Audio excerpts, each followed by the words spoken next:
Bienvenidos, muchas gracias por acompañarnos. Soy Luisa del Heroica y esto es Pedal, un espacio de entrevistas, actualidad y todo lo relacionado con el turismo sostenible. Esta cuarta temporada de Pedal es realizada en coproducción con Poliedro, Radio Universitaria de la Universidad de San Isidro, y contamos con el apoyo de Grupo 8 Operadora. Y en esta cuarta temporada estamos dedicados a profundizar en lo que es el turismo sostenible, cuáles son sus conceptos y cuáles son las iniciativas que están desarrollando este camino. Y para esto hoy invitamos a Antonio Rivas. Él es venezolano, él es mentor en turismo sostenible, comunitario y rural. Antonio, bienvenido. Hola Luisa, muchas gracias por la invitación y realmente encantado de poder llegar a tanta gente y tratar de transmitir algún mensaje a favor del turismo sostenible y sobre todo de las comunidades por este canal. El gusto es nuestro, Antonio. La verdad que estamos muy contentos de que nos acompañes porque necesitamos estas voces, estos mentores, estas personas que nos ayuden a motivar a la gente, primero a comprender qué es el turismo sostenible y a motivarlos a iniciar este camino que a veces es un poquito difícil, que a veces es un poquito que cuesta o que tenemos como ideas que están un poquito ya estructuradas y que queremos como desarticular para invitar a más personas a participar, para invitar a todos los actores del sector, incluidos los turistas, a iniciar este camino hacia la sostenibilidad. Por eso te invitamos y nuestra primera pregunta es que nos ayudes, que nos cuentes cuál es tu idea de lo que es el turismo sostenible y en tu caso, bueno, el turismo comunitario y rural. Mira, durante mucho tiempo han surgido diferentes teorías en cuanto a lo que es el turismo sostenible, pero básicamente hay que entenderlo de la manera más sencilla posible, de modo que todas nuestras acciones sean a favor de ese espacio donde se esté desarrollando el turismo. ¿Ok? Básicamente el turismo comunitario es planificado desde su inicio por grupos organizados dentro de comunidades, bien sea en espacios urbanos o en espacios rurales, con características similares en cuanto al grupo como tal. Y ellos mismos son quienes gestionan la actividad. En ocasiones se puede llegar a creer que solamente deben administrar pequeños hostales, pequeños restaurantes, comederos, eh, facilitar servicios de transporte, de guiatura, pero el turismo comunitario va mucho más allá de eso y tiene que ver con la gestión por parte de esos grupos organizados dentro de la comunidad. ¿Por qué? Porque el objetivo que ellos tienen como organización es una sola, y es procurar el beneficio en igualdad de condiciones a todos los que estén involucrados, de manera que todo lo bueno que resulte de ese encuentro humano, es decir, entre el visitante y la gente de esta comunidad, pues genere cosas positivas. Por supuesto, entendiendo de que el turista desea tener una experiencia auténtica, una experiencia genuina, una experiencia enriquecedora, pero no hay que dejar a un lado de que los anfitriones también tienen expectativas y el turismo comunitario y sostenible está enfocado hacia ello. Básicamente, empleando los recursos que le ha facilitado la naturaleza en ese espacio donde ellos se encuentran y procurar que sean empleados de manera racional, pero sobre todo que en el caso de que haya algún tipo de recurso que haya sido utilizado de manera equivocada en algún otro sistema de producción, pues que se pueda recuperar, que se pueda regenerar. Eso es básicamente lo que debería buscar un buen enfoque del turismo comunitario y sostenible. Me gusta esta mirada porque pone esto que vos decís, el foco en lo social, obviamente que también teniendo en cuenta los tres pilares de la sostenibilidad, pero promoviendo esto de gestionar de manera sostenible es tener en cuenta las comunidades y el vínculo con el anfitrión. Me parece Así que uno es. eh, cuando tiene en claro eso, también sabe que puede participar, que puede iniciar este camino desde el lugar donde esté, no necesariamente teniendo un nicho de turismo de aventura, ¿no?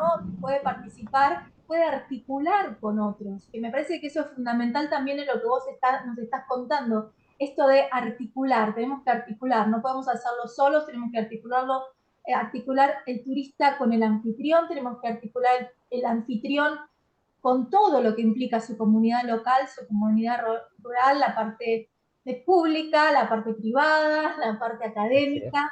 Me parece que esa es tu mirada fuerte y eso es una de las cosas que yo quería como que trajeras a este espacio porque me parece que es fundamental. ¿Vos qué pensás de cuál es la importancia de darle valor a este foco social? ¿Cuál es la importancia de promover también en cuanto a producto, ¿no? El turismo rural comunitario, cuáles son los beneficios que se le genera a todos. Obviamente, lo que siempre tratamos de que se le genere beneficios al anfitrión, ¿no? Pero como vos decís, la experiencia finalmente es para todos. ¿Y Así es. cómo ves vos este escenario? Mira, hay que entender también que en muchas ocasiones se piensa que cuando se visita una comunidad, el elemento atrayente son los recursos naturales. Eso no es, o sea, no es equivocado, es un planteamiento bien acertado. Pero ¿qué sucede? Hay que entender también, y sobre todo los grupos comunitarios deben comprender que montañas, lagunas, ríos, cascadas, desiertos, zonas agrícolas, animales, etcétera, etcétera, están repartidos por todo el planeta, ¿ok? Y con condiciones similares. Pero hay un elemento que es único y exclusivo de la comunidad que se está visitando y es su habitante, es la identidad de ese lugar. No es lo mismo visitar una comunidad en los Himalayas, en Nepal, que visitar una comunidad en las Pampas Argentinas, ¿ok? Quizás pues en ambos lugares hace frío, hay animales adaptados al frío, pero sucede que las características culturales, la identidad de los habitantes de esos lugares son únicos. Entonces, el turismo comunitario bien gestionado puede contribuir a que se promuevan esos valores de identidad de esa comunidad. Hay algo también que se debe tener bien claro y es que quien visita una comunidad debe entender que las condiciones de ese espacio son las que él debe estar buscando. ¿Qué quiero decir con esto? Que en los espacios rurales donde se desarrolla turismo comunitario no está diseñado para todas las personas o para todos los viajeros, no, está diseñado para personas que tengan sensibilidad por los aspectos culturales, que tengan sensibilidad por el ser humano, que tengan sensibilidad por los aspectos humanos y que entienda que la experiencia que va a tener en ese lugar va a contribuir con promover la identidad de ese espacio. Ahora, el promover implica muchas cosas, pero hay unas palabras claves que debemos tener presente y es la autenticidad. El viajero se debe comportar de una manera auténtica, no debe estar con falsas posiciones. O sea, tiene que ser una persona honesta y franca en entender que el contexto que está visitando es diferente al suyo, pero que le resulta familiar, pues porque debió haberse preparado previamente para esa visita. Y entender que cualquier acción, cualquier comentario, cualquier mirada, cualquier actitud mal enfocada puede generar un conflicto dentro de esa comunidad. Entonces, el turismo comunitario, bien gestionado, como tú bien lo decías, por los mismos grupos organizados dentro de esa comunidad, en alianza con personas externas y con algunos prestadores de servicios en áreas urbanas, incluso con entidades públicas a nivel de gobierno local, cuando se entiende que la identidad es lo clave en ese lugar y es lo que más hay que cuidar, todo va a funcionar de la manera indicada. O sea, hay que ser muy cuidadoso, repito, en cómo se actúa. Recuerdo que en una ocasión, cuando era estudiante, nos llevaron en una práctica de ecoturismo, nos llevaron de viaje a una zona en el Amazonas venezolano, a una comunidad cerca del Cerro Autana, una comunidad Piaroa, es la etnia que está en esa zona. Y recuerdo que hicimos una caminata por la selva y a nosotros nos resultó muy extraño que los hombres iban en la parte de adelante durante la caminata con las manos solamente sin llevar ningún tipo de carga, solamente llevando herramientas para cortar un poco el pasto, etcétera, etcétera, y para defenderse.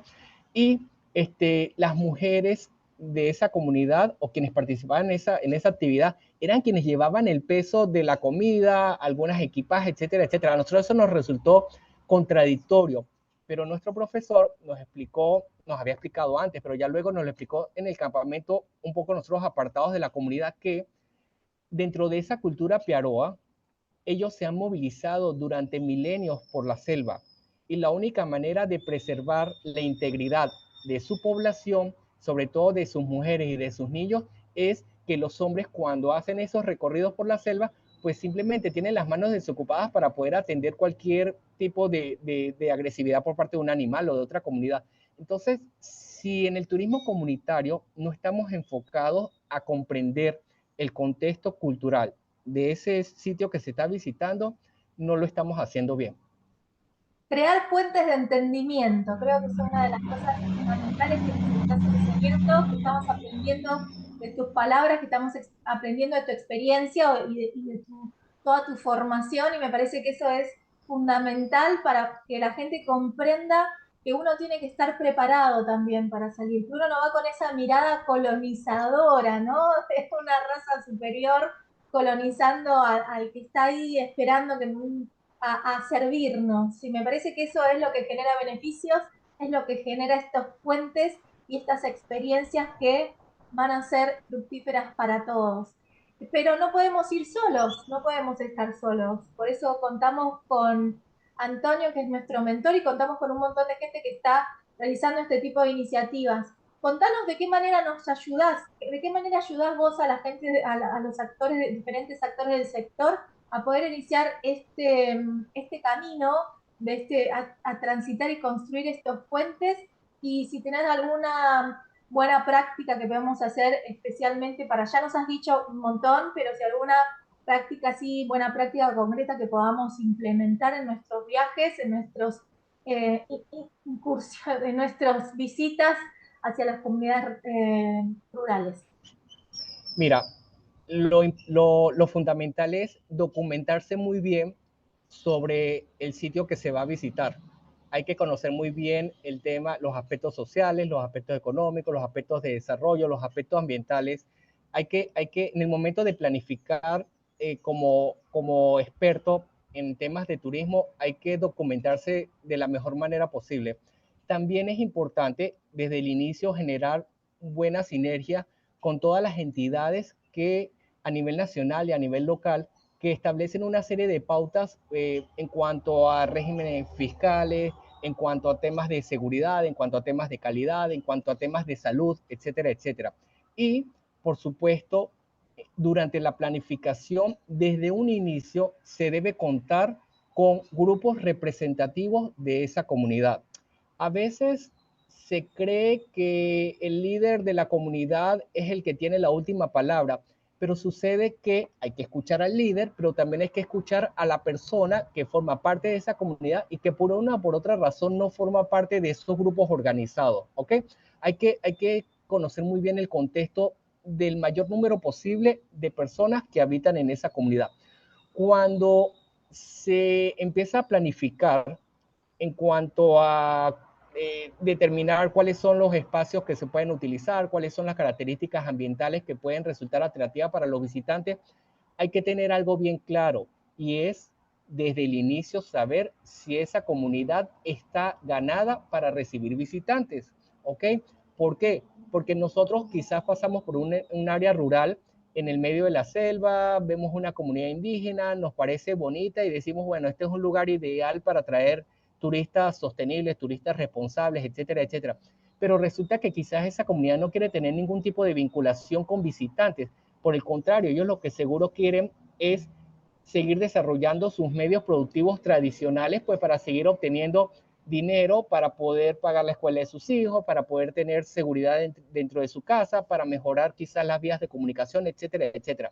Entonces, hay que entender que el turismo puede funcionar como un martillo, bien puede destrozar como también puede construir. Entonces, cuando se planifica, hay que diferenciar bien los espacios dentro de la comunidad para saber quiénes son los que realmente quieren tener ese tipo de encuentro humano con los visitantes y quiénes son los que se quieren mantener aislados de esos visitantes. Pero sin embargo, que quienes se mantengan aislados que sigan siendo unos entes productivos dentro de esa comunidad.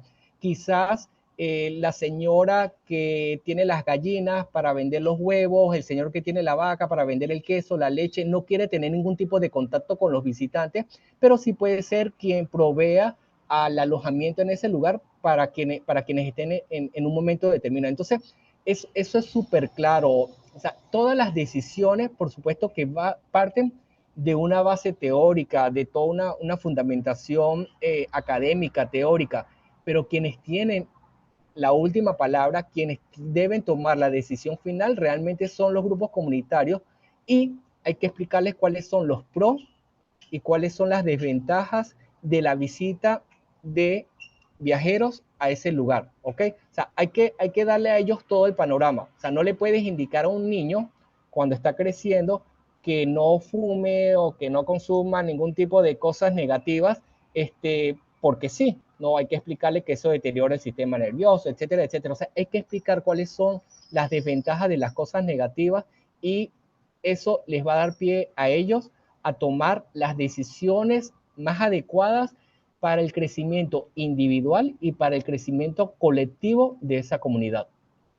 Entonces, planificación, respeto, empatía, creo que esas son las palabras clave para poder tener una experiencia maravillosa Así al es. turista vinculado con el anfitrión.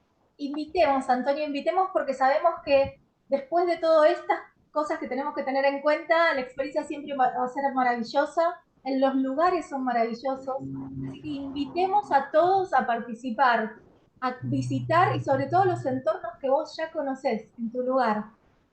Sí, mira, definitivamente el tener ese tipo de experiencia con las comunidades rurales repartidas a lo largo de todo nuestro hermoso continente es fantástico.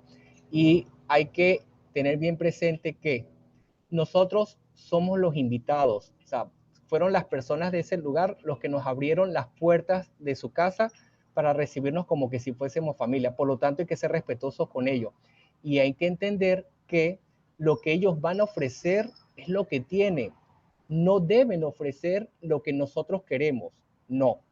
Si tú me invitas, si yo te invito a comer, si yo te invito a cenar a mi casa, yo lo primero que hago es ver en la despensa qué es lo que tengo, ¿ok?